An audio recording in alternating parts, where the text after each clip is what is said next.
প্রথমে তোমাদেরকে বলছি কি কি ইনগ্রিডিয়েন্টস নিতে হবে। পেঁয়াজ, আমলকি, মেথি, কালিজিরা, তেজপাতা, রোজমেরি, এগুলো সব আমি 2 ঘন্টার জন্য একটু হালকা জলের মধ্যে ভিজিয়ে রেখেছিলাম যাতে ফ্লেভারটা ভালো করে আসে। এরপর নিলাম জবা ফুল, কারি পাতা, নিম পাতা, অ্যালোভেরা আর জবা পাতা। এখানে আমি সম্পূর্ণ ইনগ্রিডিয়েন্টসগুলো কিন্তু ইউজ করছি। আর নিয়ে নিলাম কয়েকটা ভিটামিন ক্যাপসুল। এখানে আমি আজকে 1 লিটার তেল বানিয়ে দেখাচ্ছি। আর তেলটা তোমরা কিন্তু নারিকেল তেলও ব্যবহার করতে পারো, আর না হলে পিনাট মানে বাদাম তেল যেটা আমরা খাই ওটাও ব্যবহার করতে পারো। আমি এখানে দুটো তেলে কিন্তু মিক্সড করে বানিয়েছি।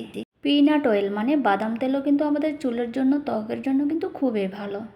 এবার সবগুলো ইনগ্রিডিয়েন্টসকে কিন্তু তেল ঢেলে তেলের মধ্যে প্রথমেই কিন্তু মিশিয়ে নিতে হবে।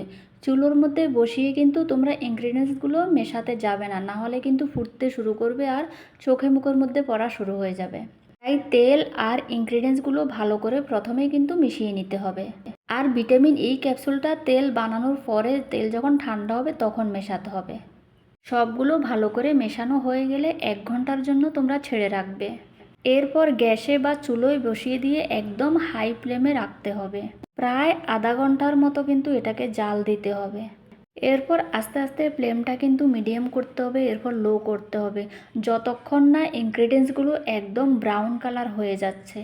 তেলের সাথে ইনগ্রিডিয়েন্টসের ফ্লেভারগুলো একদম পুরোপুরি মিশে যাবে। দেখো পুরোটা আমার মতো করতে হবে, না হলে কি হবে তেলগুলো তোমরা যখন সংগ্রহ করবে তখন তেলগুলোর মধ্যে কিন্তু স্মেল চলে আসতে পারে। ঠিক আছে, এই জন্য ইনগ্রিডিয়েন্টসগুলোকে একদম ভাজা ভাজা অবস্থা করে নিতে হবে, যেমনটা আমি করছি।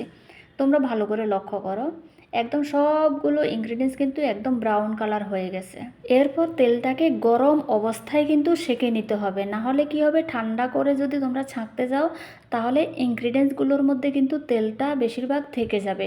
তাই গরম গরম অবস্থায় তোমরা তেলটাকে ছেঁকে নেবে। এই দেখো আমি সেঁকে নিয়েছি অলরেডি, তোমাদেরকে দেখাতে পারলাম না আমি।